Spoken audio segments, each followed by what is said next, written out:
So let's hit on geography. So we talked about a lot of these topics already, but today I want to go ahead and do a review, and then we're going to do some problems together. I already assigned you some of the work from your geography book, and you have that to do throughout the week. So we talked about geography having 5 themes, or there are 5, areas of geography that we can summarize that subject into. Do you remember what they are?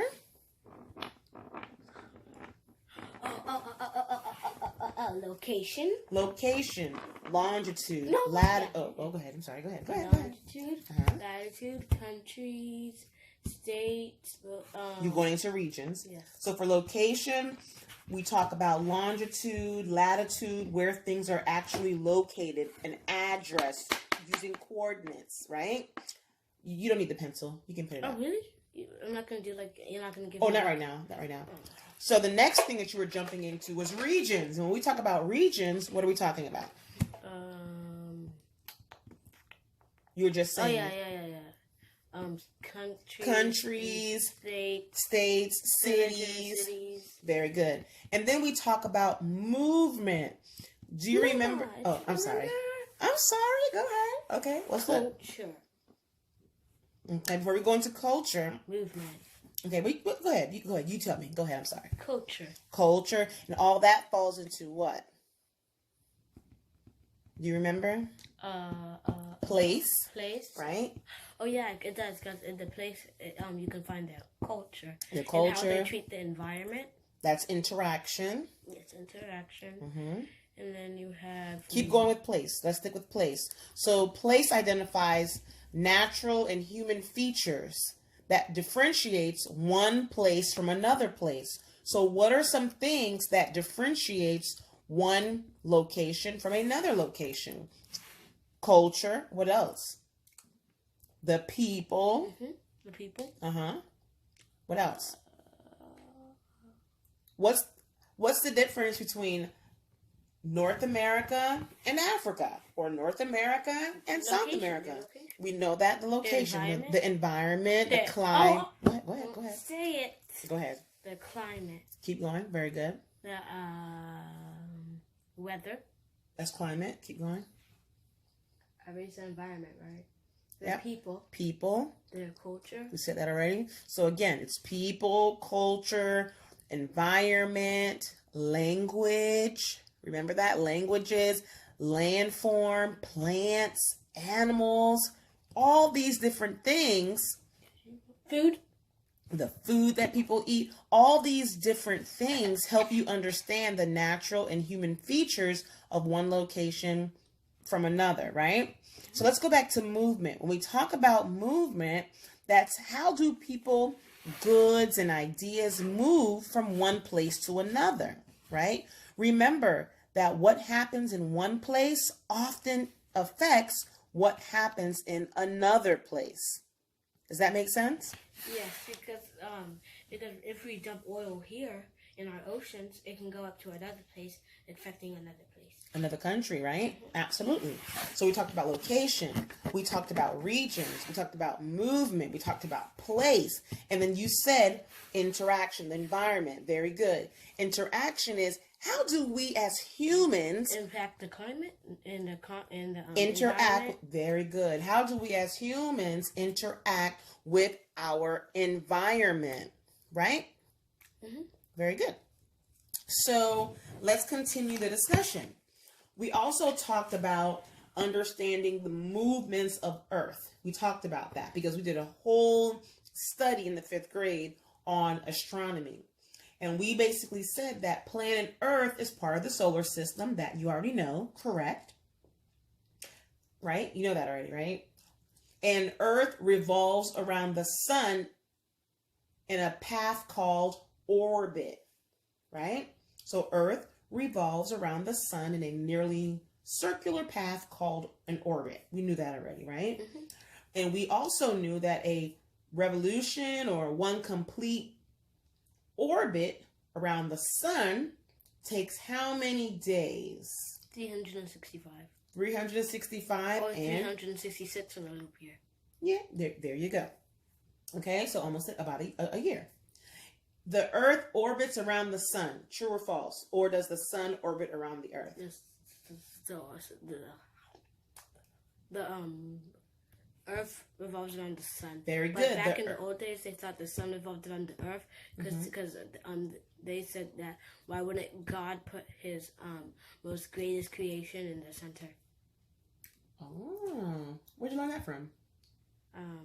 When there was when this Cosmo thing was on the Netflix and it got taken off a day. The other day, and I was so mad. Really?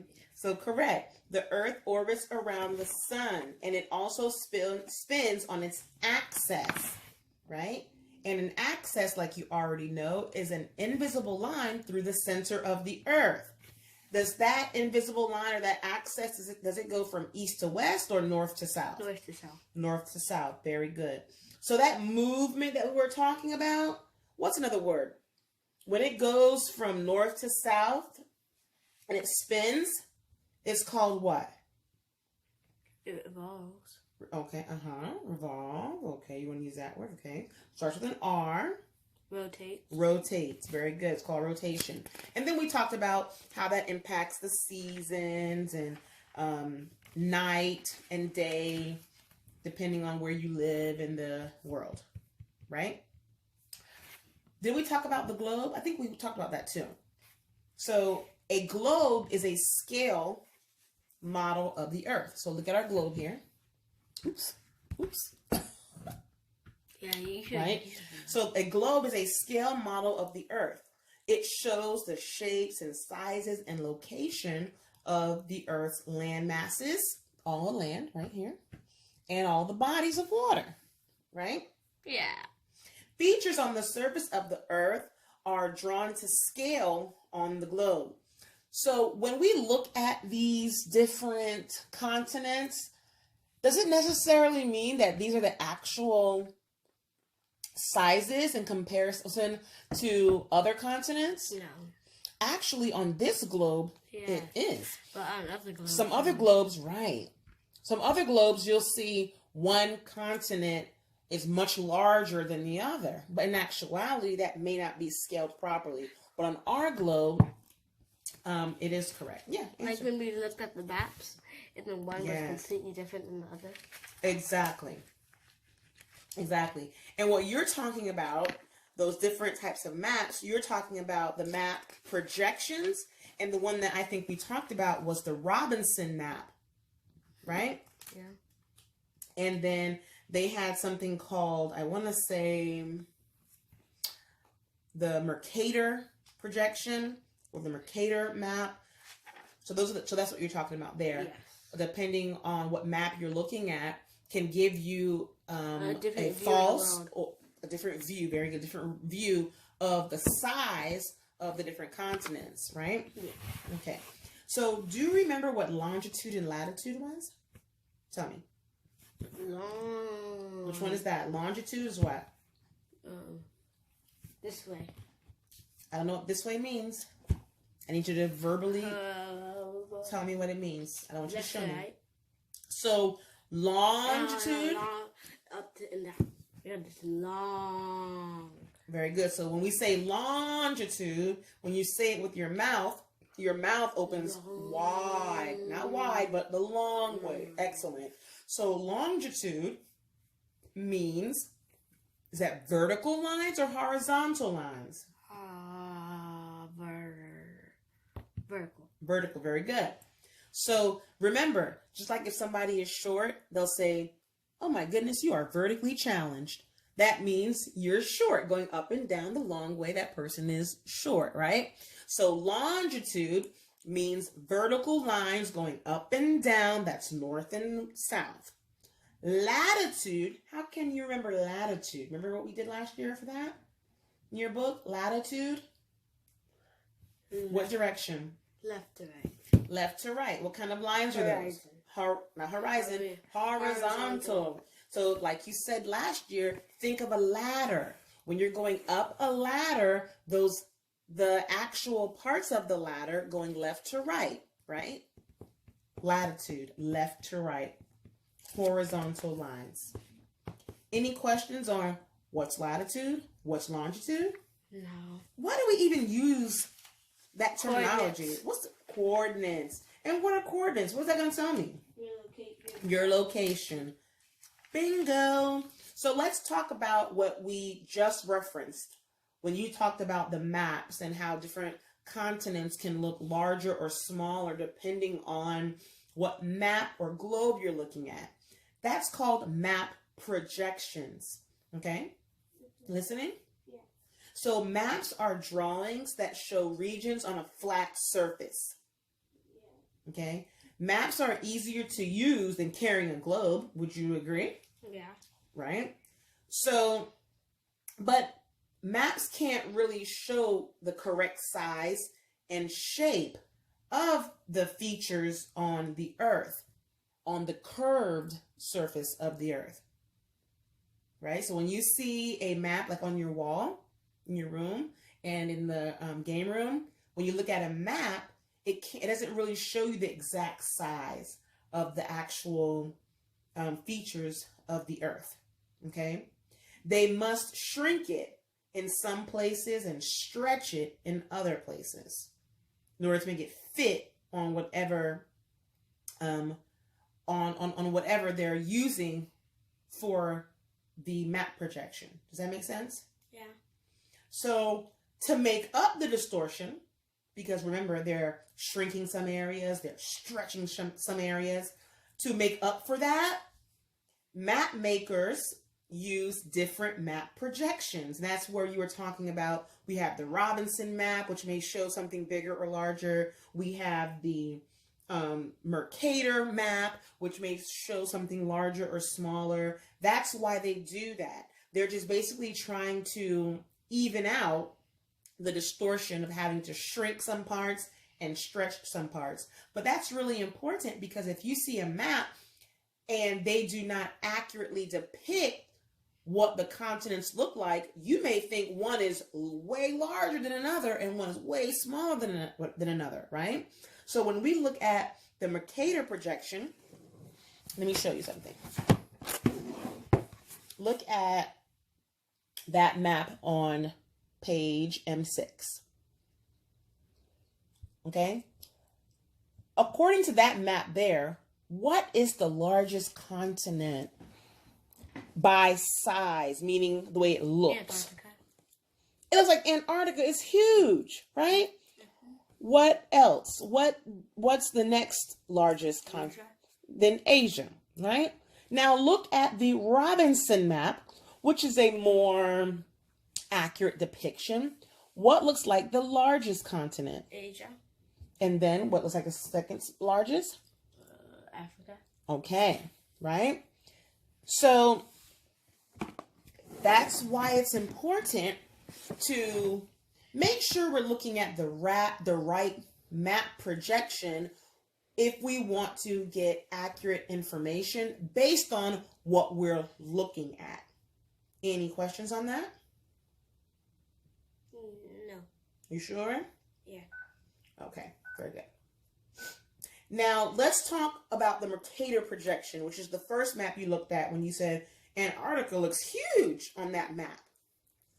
Now, the Mercator projection is like one of the most common shaped maps that people use. Okay? And it accurately shows the shape and direction, but it distorts the distance and size. So, the Mercator projection, again, it accurately shows the shape, how the continents are shaped, and the direction where they're located, but it distorts the size, makes Antarctica look huge, Africa look really small, and makes South America look small, makes Antarctica. and I mean Africa. I was gonna say Asia. I think I said that already. Europe. I did. Makes Europe look tiny. So because that projection shows true direction, ships actually use the Mercator projection. That's only because they know it doesn't show them correctly. But do they care about what the shape looks like? No, because as long as they have the correct distance, Absolutely. that's all they need. Absolutely. Now, the Robinson map, that map actually shows what the size is supposed to be. So the Robinson map, which showed you the actual sizes of all the continents, the sizes are actually accurate. But guess what's probably not so accurate? The distance. Ah, the distance? Well, the distance seemed right.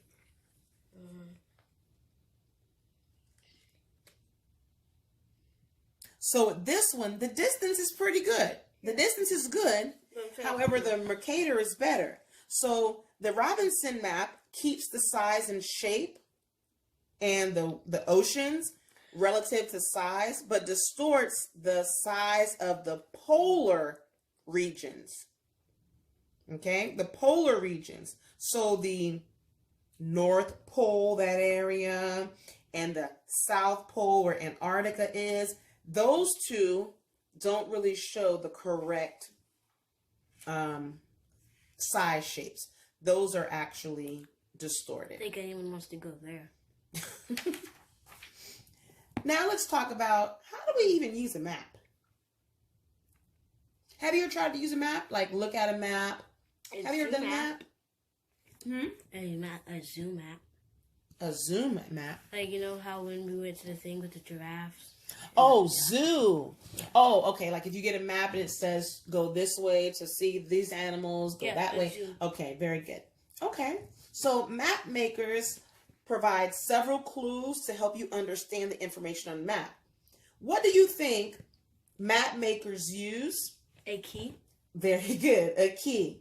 So often a map has a key or a legend, right? And you normally see keys and legend. We've seen those in our math problems before, and we've seen those in other areas before, right? Mm-hmm. What's the purpose of a legend or a key? To help you understand pictures or images on a map.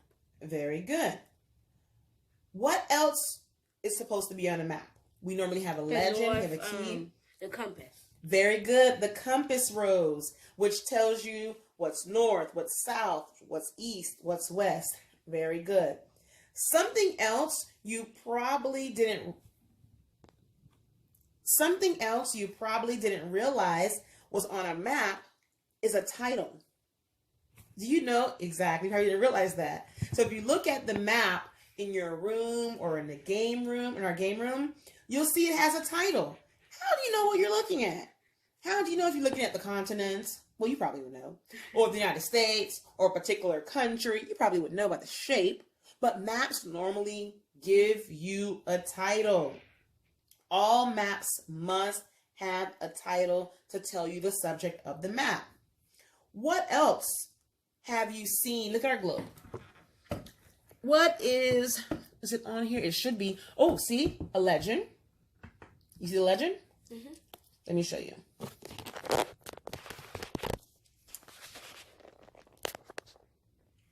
Talked about the map having the legend. Here's the legend on our globe. Mm-hmm. And when you go look in your room, you can probably look at the map and see that. It has the compass rose, right? Mm-hmm. This is a globe, so it won't have a title. Mm-hmm. But on your map, it'll also have a scale bar. Do you know what a scale bar is? No. No? Okay. That's called a scale bar. Have you ever seen that on a map before? No. So at the bottom of the maps, they normally have that. Do you know what the purpose of a scale bar is? No. So the purpose of a scale bar helps you find the actual distance between the points shown on the map. It normally shows the distance in miles and kilometers. Okay?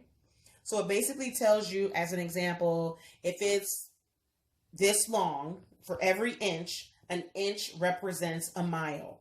So if you're trying to figure out how many miles is between this point A and point B, it would tell you, if you measure it, every inch represents a mile, or every inch represents 300 miles, as an example.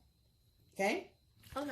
On the map, it also gives you a locator globe. It also gives you a picture of a globe. Not all of them, But they do that to show where on the globe the area is located. So when you look at your map and you look at a globe,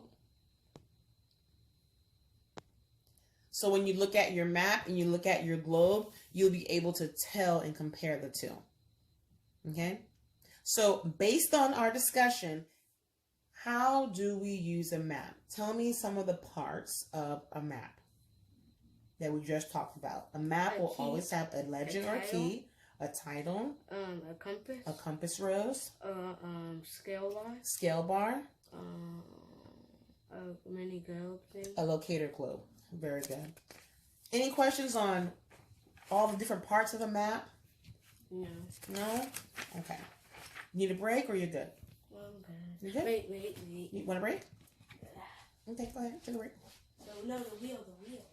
Oh, you want to spin your wheel to determine if you want to keep going or take a break?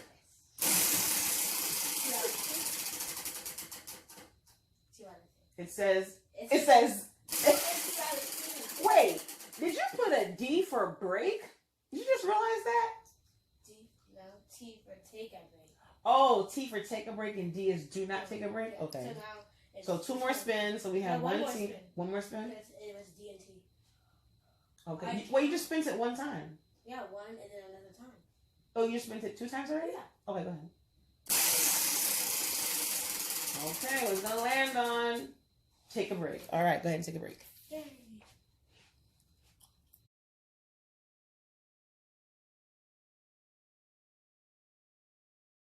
So a part of your assignments for the week, you have a few geography assignments, right? Yeah. What's going to help you complete that is this book here. I want you to read everything that is within these clips. Okay? So you're going to read from this book here, and you can just put it in your work in progress bin. And you're going to read, again, everything in this clip, which is what we just talked about. What is a map? Dividing lines. Looking at the Earth in terms of what is a satellite, what does the Earth look like in a satellite? How maps are made, states and borders, how to use the map, and so forth and so on. Again, you're going to read these as you're doing your assignment. So let's take out your assignment log. Where's your clipboard? It's on your clipboard. And yeah, the clipboard with your assignments on it. Yeah, don't put your assignment log. You told me to. And I said put in your work in progress? I'm sorry. We always leave it out over here with your binder so that it's easy to locate. So you're going to put, it's going to be the Usborne book, but you can just put, put Usborne. Usborne. Put that on, no. You see where it says daily no, those are like, okay, that's not going to be it. Let's put it on, no. I need you to do it between Monday and Tuesday when you have your geography worksheets. So put it on the bottom somewhere. Yep, that's cool. Born. With the E at the end of born. That's born. And you're going to put pages 248 through 263. And you'll actually find this to be very interesting. And what you can also do, if you have time, which you probably will, you can go on Netflix, you can go on YouTube, and you can expand your knowledge on each of these topics. Okay? So let's do a quick review. We talked about a map. A map represents an image, or a map is an image that represents a particular area of the Earth's surface, right? Yeah. We remember that maps show what? Location, latitude, longitude, latitude. Oh no, they show a key. You show a key on it. Title. We have a title. Compass.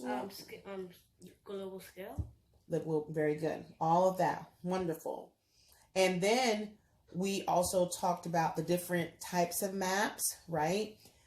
which is or not types of maps, but the map projections. And depending on what map projection you're looking at, will determine the scale or size of each country and whether or not anything is distorted. We talked about that, right? Yeah. We also talked about it having a scale at the bottom of the map, which basically the size of a map in relation to the area, that's what's called a scale. But it has a scale bar at the bottom, and it normally is a rule of measurement.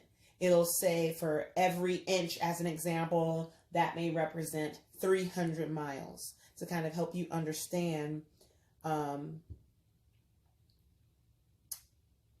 the ratio in numbers. So in other words, it helps you understand distance between one place to another. It'll help you use that scale. And I will show you exactly what that looks like on your actual map in your room. Okay. We talked about longitude and latitude, right?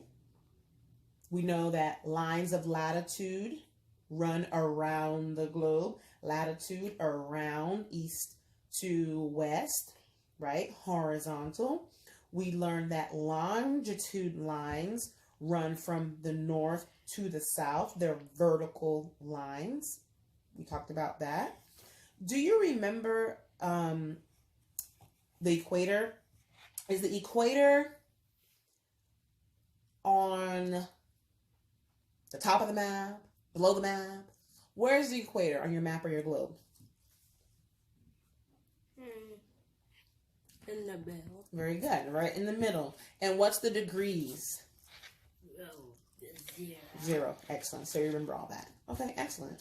So you'll go through all that when you read those pages that I just assigned to you. There's So like mostly only forest around there. People didn't really build on the equator. that's a good thought. But why? But that's my question to you. That's my question to you. That's something you can find out and you tell me. Here you go. Let's put that in there. So let's continue our discussion. We're still in geography. And that time we took a break.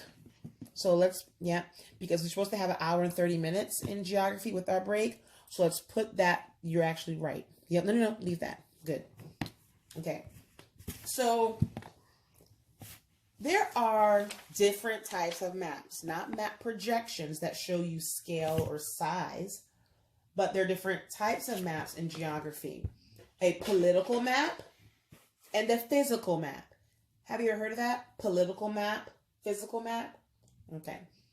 A political map shows the political borders, continents, countries, and divisions within a country, like states or provinces and so forth.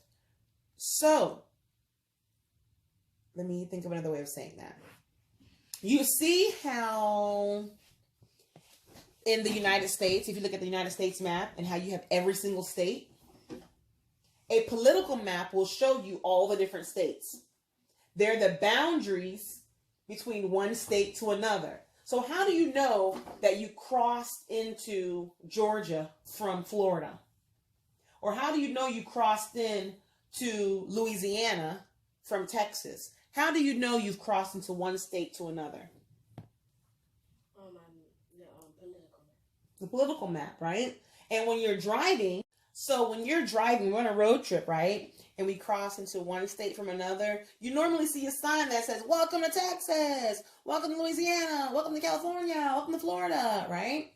So every location, as an example, within the United States, has boundaries that are set. There are divisions between every single state to represent where one ends and where one begins. Crossing from one line or boundary to another one, from one state to another. Okay?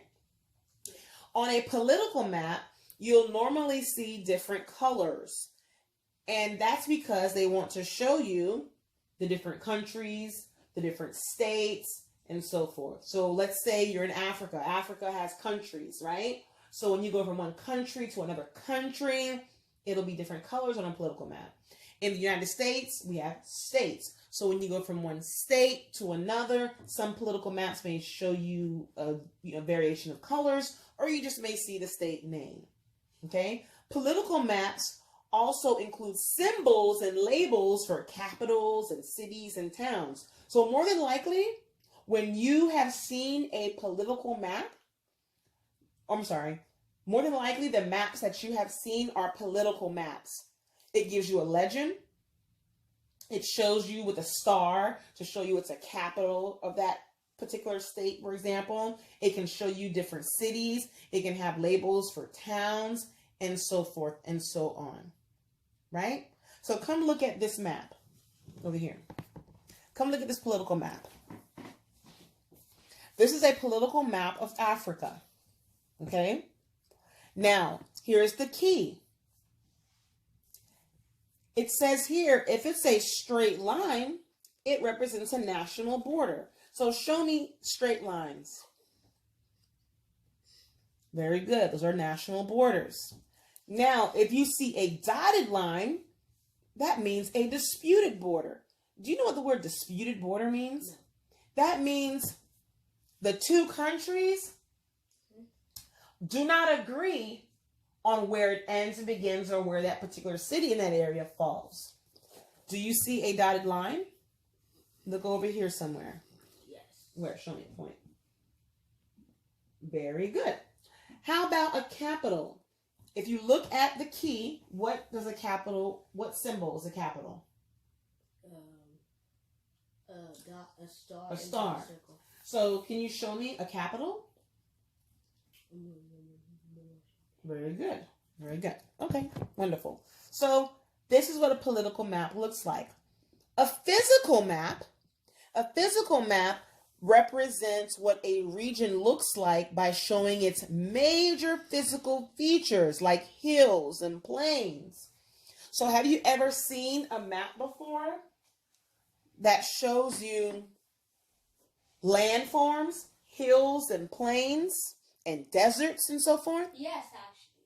You see the map that looks like that, right? Those are called physical maps because they're showing you their physical features. And it normally has elevation, right? Yeah. Okay. So do you know what elevation means when you're looking at a map and you see on a physical map that shows you the physical features like the hills and deserts and stuff like that, and they show you a legend that says elevation? Do you know what that means? Elevation when you're looking in the map? On a map? How high it is? How high the land is above what? Sea level. Boom! I have to give you a... Oops. Wrong one. Wrong one. Okay. Good. Okay, let me put these buzzers out. Let's entertain ourselves a little bit here. Very good. So elevation on a map shows you how high the land is above sea level. Awesome. Any questions on that? Now, just for fun, you will also sometimes see maps of climate, maps of languages, and the map tells you if it's climate, it'll tell you on this part of the country it's tropical or it's humid, right? Or if you see a map that says here are all the languages in this particular country or state, you'll see, oh, they speak English here, they speak Portuguese here, or they speak Hindu, or they speak some other type of language. Okay? Yeah. Any questions on the different types of maps? No. Physical shows you what? Physical shows me like land, all the land masses, like the hill. Very good. What does a political map show you? States, all the states, and what about the states or the different countries? What does it show you about those? where they end. Where they end, where they begin. What is that called? Starts with a B. Border. The borders, the boundaries.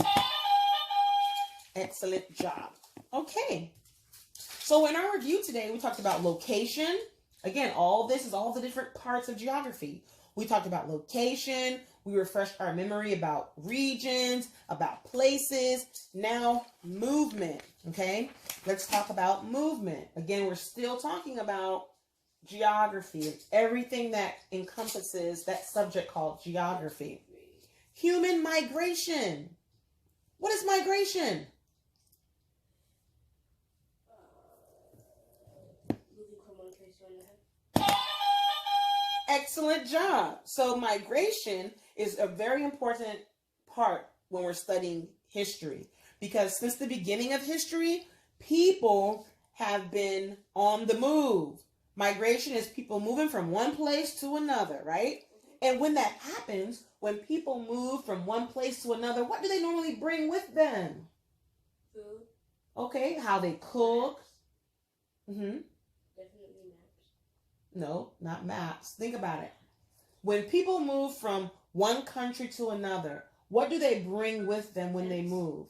So you are correct in saying they bring their food, right? They're not physically bringing their food. They're bringing their cooking, the way they cook, right? How they cook, their techniques, their methods of cooking. They're bringing that with them, right? What else do they bring with them when they move from one? Intelligence. Okay, they can bring their intelligence. Okay. They're bringing their language, right? What else they're bringing with them? Their culture, how they dress, their religion, right? So that's why people are shaped. Let me repeat that. As people move, right? As people move from one location to another, migrate, they both shape and are shaped by their environment. Wherever people go, Jeremiah, the culture they bring with them mixes with the culture that's already there. Does that make sense? Right? Okay. Very good. So, let me see what else we can talk about here.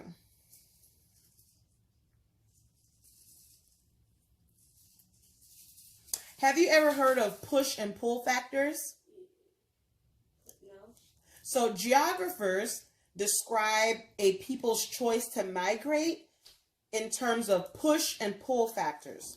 Push factor are things in people's lives that push them to leave, right? So people migrate for push factors and pull factors. Let me go back to that. People migrate, move from one place to another, Jeremiah,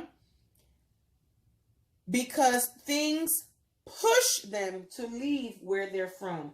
What do you think will push somebody to leave where they're from? What forces people to leave? Climate changes. Okay, climate changes. Say it again. Flooding. Okay, climate disasters. Very good. They ran out of food. Poverty, running out of food, poverty. How about political unrest, fighting, and different things that are happening within the country, starvation, killings, right? Those kind of things push people out of their country into another country. Make sense? Push factor, right? Yeah. So pull factor is what causes people, what are some things in another country that pull people to move there? What causes you to want to go to another country? Why would you move from one country to another? What pulls you? What motivates you to go to another country? More food. So Riches. Rich, very good. So better conditions through more food, more opportunity, better jobs, hopes of being whatever you want to be. That's what they call America, the land of freedom. That's what pulls people into America. The fact that we're democracy, the fact that we have a constitution and a bill of rights that allows you as a citizen of this country or a person in this country to have certain unalienable. I'm saying it wrong. Unalienable rights, which means you're born into these rights because you're from this country, you're in this country, you're born into this country. You have the freedom of speech, the freedom to bear arms, right? You have the freedom to have those types of things. So summarize for me what we just talked about in terms of the push and pull factors in geography.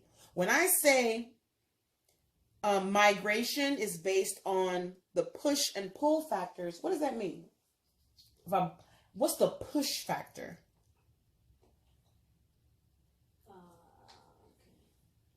Push factor. Mm-hmm. The push factor. If I'm pushing something. Someone else's country. Huh? So the push factor is like when you're pushing someone else's country. So what's causing that?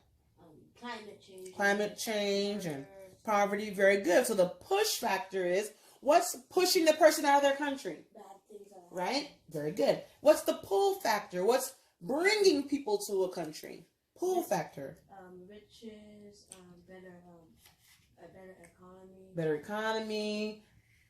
So instead of saying riches, because you don't just come into a country and boom, you're rich. It's better opportunities, better living conditions that'll give you the freedom, opportunity to earn riches, right? Okay, very good.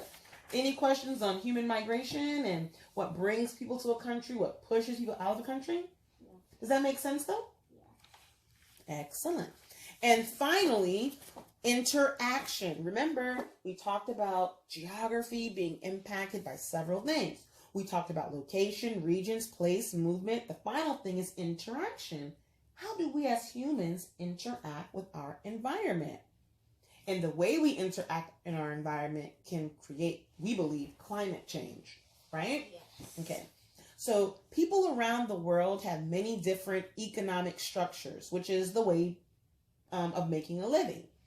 Land use maps are one way to learn about those types of structures. So come look at this map here. So when I say a land use map, we talked about language map, climate map, physical map, right?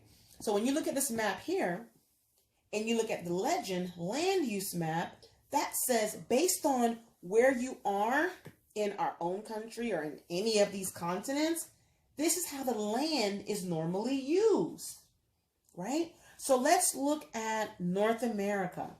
North America, a lot of it is purple and orange. Doing that commercial farming and livestock raising. Very good. Commercial farming, livestock raising. How about Canada? Canada's a lot of hunting and gathering. Hunting and gathering, and you have a little bit of forestry. Let's look at another country. Pick a country and then tell me. Africa. Africa? What do you see? Lots of that light green. Subsistence farming. Very good. Okay, wonderful. Any questions? That's it. No. Any questions? No. All right. So let's do an assignment together. And then we'll be done with geography. And then we'll take a little break. And then we'll go into our last subject, which is World History, Ancient Times. That book you're reading, I want to go over that book. Which book? Let me see. The Egypt book? Yeah, that one, the Egypt one. And then we're going to go over the 2 assignments you have for Story of the World for this week. Okay? Okay.